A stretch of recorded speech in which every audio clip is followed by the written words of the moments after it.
The top 10% of indie authors make around $190,000 a year. I don't know if I can get you in the top 10%, but from a recent report on how indie authors actually make their money, I can point out 3 or 4 things that'll get you in the top 15%. And I don't know about you, but for me, actually, that would still be a pretty cushy living. So the average full-time indie author, meaning they spend at least 50% of their time on writing or self-publishing work, makes... So I'm going to lay it on the table that genre does matter. If you're a short fiction writer, don't despair. You probably need something longer to sell, but there is a place for your short fiction. And theoretically, right, if you could get good at multiple platforms, you could make even more money. But typically it's hard to do that, and if you spread yourself thin, especially at the start, you're gonna be one of those low-income earners. Probably what you want to do is, there's ways you can be very average and make a lot of money. So this kind of flipped everything people say about being an author on its head. Like, every author thinks, oh, I know it's so unlikely that I'll be able to support myself making a living from my writing. So the problem a lot of authors get into, that I see as a business coach, is they have a broken business model. What a lot of authors want is to make money sitting at home just writing novels, and to be in the top 0.01% of authors that can do that and ship off their novel to a publisher and make a living just doing that. I think this survey that I'm going to show you right now refutes that is not how authors make money. It is not how indie authors make money, at least the ones who can support themselves full-time. And so I'm going to dive into what are those things that you can do to support yourself with your writing and have a realistic idea of what that business model and what that career path would look like. Now, the data I'm using is the Indie Authors Earnings 2023. This is a survey that came out earlier in 2023, I think March, so it's probably more like 2022 earnings, but it's recent. It has 2,000 respondents. It defines a full-time author as a full-time indie author as someone who has at least one book and it spends at least 50% of their time writing or in publishing activities, which I assume includes marketing. And so that is how they're defining it. It does mean there will be people who have a longer backlist and catalog of books and people who have shorter, and that will affect their incomes. We'll dive into it. But this is one of the greatest sources that I have seen to get an idea of what it actually looks like to make money in writing. So, and very detailed. This is a great survey. As it is now, the top 1% of these 2,000 authors, so it's 2,000... it's the 20 authors making $1 million, more than $1 million on average or whatever. I guess maybe some of those are above and below. The top 10% make $190,000 a year, as I mentioned. So the average full-time indie author, meaning they spend at least 50% of their time on writing or self-publishing work, makes $12,754 a year. So not very much, but that includes everybody from people who make more in genres like romance and self-help to poetry, which makes almost nothing. So keep that in mind. But I will talk about the difference between someone who's making, say, $12K a year and the difference between someone who's making 6 figures a year, and specifically what that looks like. And it's not just writing ability. In fact, a lot of it looks like it's unrelated to writing ability. So I'm going to lay it on the table that genre does matter, although for the rest of this video, after I go into genre, I'm not going to focus on that because I'm assuming you have picked the genre that you want to work in, and that's not likely to change. However, just to show you the numbers from this report, there is a huge spread. So the most lucrative genre was actually new adult at an average of $145,000. Now, there's only 2 respondents that were in the new adult genre, so I think that might be an outlier. But what tracks a little bit more with other things that I've heard and read about who makes money, actually romance is the top seller, if you exclude the new adult category, right? There's 500 writers on this, and on average, in 2022, these romance writers made over $38,000 a year. So, I mean, that's still not a big salary, but that's the average salary of an indie romance author, meaning like that's like the 50%, or like this is like the median is how they do averages generally in this. So this is actually probably excluding outliers. So this is like actually very reasonable and relatively achievable if you are capable of indie writing. It may be that a lot of people, again, this is among people who spend at least 50% of their time working on this. There might be a lot of novelists who don't spend that much time working on writing or self-publishing and aren't making that much, but among people who do, that's actually not a bad median one. Of course, that's the highest, except for the outlier of new adult. Although fairly close is the advice and how-to, kind of self-help book that ranks. There's 43 people doing that with an average of 30,000. And then it drops rapidly. So crime thriller has about half as much income at 18,000. There's a few hovering around 12,000, general nonfiction, for example. And interestingly, LGBTQ plus 12,000 is actually, I think, number 6 on this list. So like fairly high ranked, and ranked above general science fiction and fantasy. General science fiction and fantasy is slightly below erotica, which has almost 9,000. Sci-fi and fantasy has almost 8,000. It's almost on par with historical fiction. And then really the books that are losing out here, horror at 2,000. Ouch. I am making a Cozy Cthulhu novella, but I might be swimming upstream. And actually, I've noticed this a little bit. Like, I think I can still target my niche audience with a Cozy Cthulhu novel for people who like Cthulhu and horror and whatnot. But generally, talking to people about my horror novella versus sci-fi fantasy novella, or my fantasy novel that I have, the average person seems more interested in the fantasy. So that's just, good to know, I guess, if you're deciding between those two. But again, I'm assuming that your genre isn't likely to change a whole lot. This is just FY. And of course, like, at the bottom of the barrel is like poetry of 1,400,000. Actually, that was more than I was thinking. And then flash fiction would be 525. You're not going to make a lot of money with flash or short fiction as an indie author.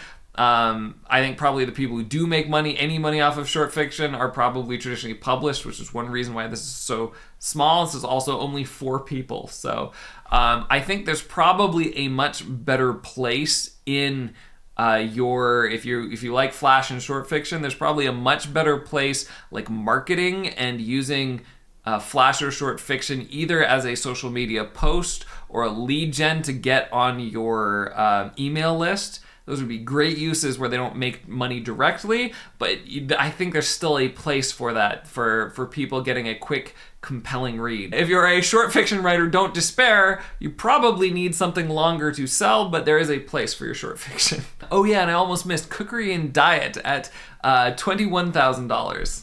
There is a lot of interesting information in the demographics. I think I will let you explore that if you want to check this out. Of course, link below yourself. There's not a lot you can change there, but the people who are successful are not always the people you think might be the most successful. So I was interested to find out, as a cisgendered, straight, white, neurotypical male in the US, none of those demographics is actually a top earner on average. Now, if you break it down, you find some interesting things like male romance novelists make more than female, even though on average, female indie authors make 50% more than male indie authors. So there's that kind of stuff that you can dive into if that interests you. But as I said, you're not going to be able to change that. So I'm going to focus a little bit more on what differentiates you by business. Exclusive self-publishing is the most prevalent form for 50% of responses. Hybrid models utilizing third-party publishers on occasion is the most lucrative. So I guess that's up from like the average of 12,000, which is probably lower if you're taking out the hybrid people, because that's the average of everyone, versus hybrid models 21,000. So this could be due to the fact that, you know, a third-party publisher is more helpful.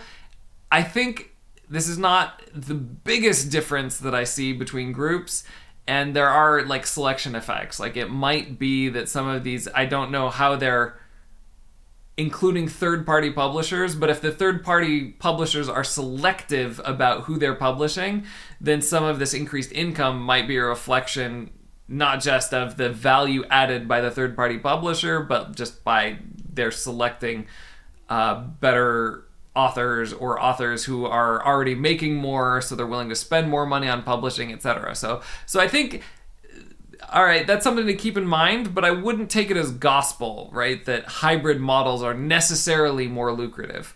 Again, there might be other factors.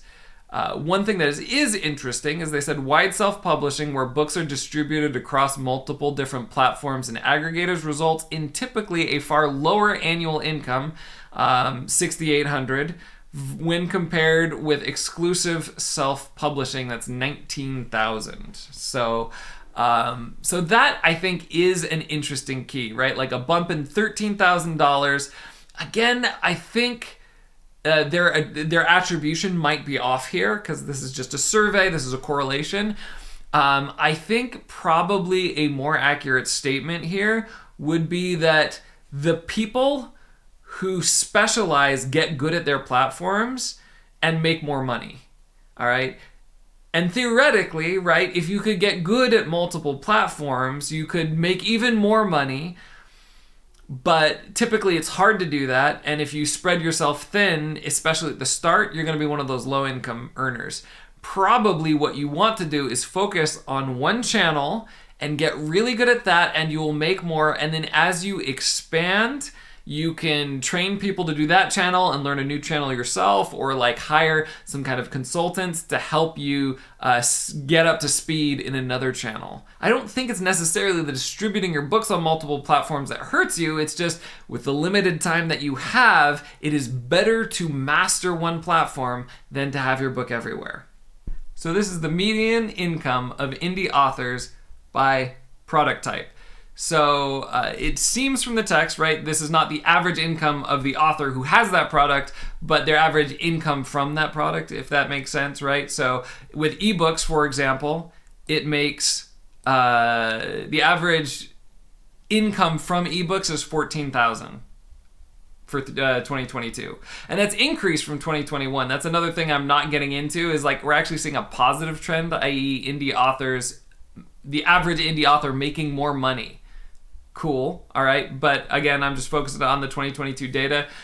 And then the most hilarious thing that I love, you'll notice, wait, I assume most indie authors have ebooks, but the average indie author only makes $12,000 a year, and the average indie author gets $14,000 a year from ebooks. So a couple things might be happening. This might be gross revenue, and so maybe this is not including like the average annual income is taking out the costs associated with self-publishing, and this is not. So that could be that actually could track pretty closely for ebooks. The other thing is, I wonder if some authors just don't have an income stream. i.e. they're a full-time author and that's what they do, but they just give away their books or something. It's the only other way I could explain this, because every single category makes more than the average author makes a year. So just keep that in mind as I go through this data, all right? So ebooks and print-on-demand books, about the same amount, 15 versus 14,000. Together, if someone were to offer both of them, that would be a 30,000 a year income right there. But here's the interesting thing, all right? What makes the most money? It's actually translations. So 141,000. Again, there are actually a lot of people who have translations. That's 212, right? So this is not just like a couple people skewing the margin, but I think selection effects are here. Probably only the biggest authors who are already selling books and are already successful bother to translate their books into other languages. However, I think if you are selling books, you might want to do some research into whether there are large starved audiences for your type of book, because there might be money to be made there, and maybe a lot of English authors are overlooking that. There could be opportunity there. I just don't think, I'm going to skip that. I'm not going to count translations as how to get in the top 1%. I'm thinking it's probably the reverse, is that like the top 1% are the people doing the translating, and they're top 1% for other reasons. So anyway, again, and it's one of the things, if you were just reading this report, they kind of attribute this like translations are the most lucrative, and I'm like, no, this is a correlation. It's not necessarily mean that translations cause the most income to happen. It's probably actually the reverse, that the richest people and the most successful people are doing translation. So excluding translations, all right, what are the biggest money makers? Actually, memberships on or subscriptions on a private site at 61,000. Again, I'm going to actually say there are selection effects here, very likely. Because if you look at memberships or subscriptions on Patreon or another platform like patron platforms, i.e. Patreon or another platform, that is like, I don't know, almost 25% drop in income, 47,000 on average. And so some of that would be that, like obviously Patreon takes some off the top. I don't think they take 25% off the top though. And so I think, again, selection effects. The most successful people who are running subscriptions at some point realize it's worth the money to build out a private site and not have to pay Patreon. And so the most successful people tend to have their own membership subscriptions. That doesn't mean that like building your own membership subscription site is like the right way to go for a new author. But generally speaking, these subscriptions are among the top income for authors. So if you exclude having your own subscription site, the top income earner is audiobooks. Why might this be? Well, one, they just cost like twice as much as a regular book. A higher price point means you're going to be earning more, so that makes sense. There's a lot of people who like audiobooks specifically, and again, selection effects, right? The more successful you are, the more you are likely to be able to pay someone to do an audiobook of your novel, and therefore on average be making more. But it definitely is something worth looking into if you can afford to do it, is create an audiobook format for your book. So other high income earners, if you're looking at book box sets, digital or print, 45,000 on average. Some of these can be premium, including like leather-bound versions perhaps. Again, a lot of people like to buy finished series. In fact, if we look at like book series sales overall, it's 32,000, but there's an additional bump for books or box sets. And again, I think that might probably the difference in those is a combination of preference for a finished series and that box sets tend to be actually higher ticket sales. So you have something expensive, fancy, and leather for your super fans. So those are both ways of selling a lot. 45,000 for booked box sets, or generally in series.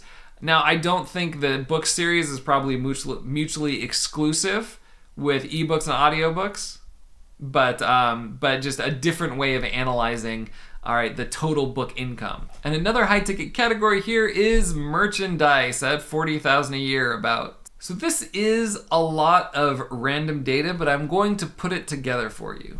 So if you just want to write books and like only concern yourself with the written word, not audiobooks or anything, right? You can have ebooks, which will generate 14,000 a year on average, and print on demand, which will generate 15,000 a year generally. So that's about 29,000.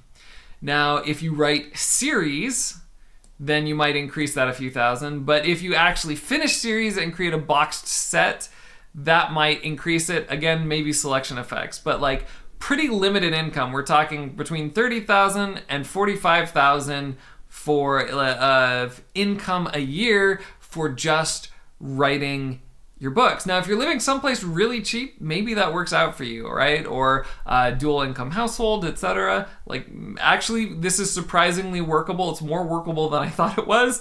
Again, hailing back to that the average income stream makes more than the average indie author does across all their income streams. Sorry.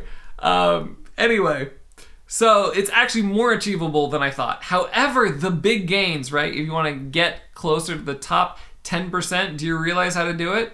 It's not being in the top 10% of writers by skill and being better than 90% of other writers. Actually, there's ways you can be very average and make a lot of money. So all you have to do is have average ebook sales and print-on-demand sales, average audiobook sales, average Patreon sales. Again, you don't have to make your own site. You just sign up on Patreon and grow that platform. Have average, not like top 10%, but average Patreon sales for people who have Patreon, and average merchandise. And I believe that takes you to around $165,000 a year, which is not quite the top 10%, but that is plenty good. Like, I would be super happy if I were there. That's, I don't know, top 15%, who knows?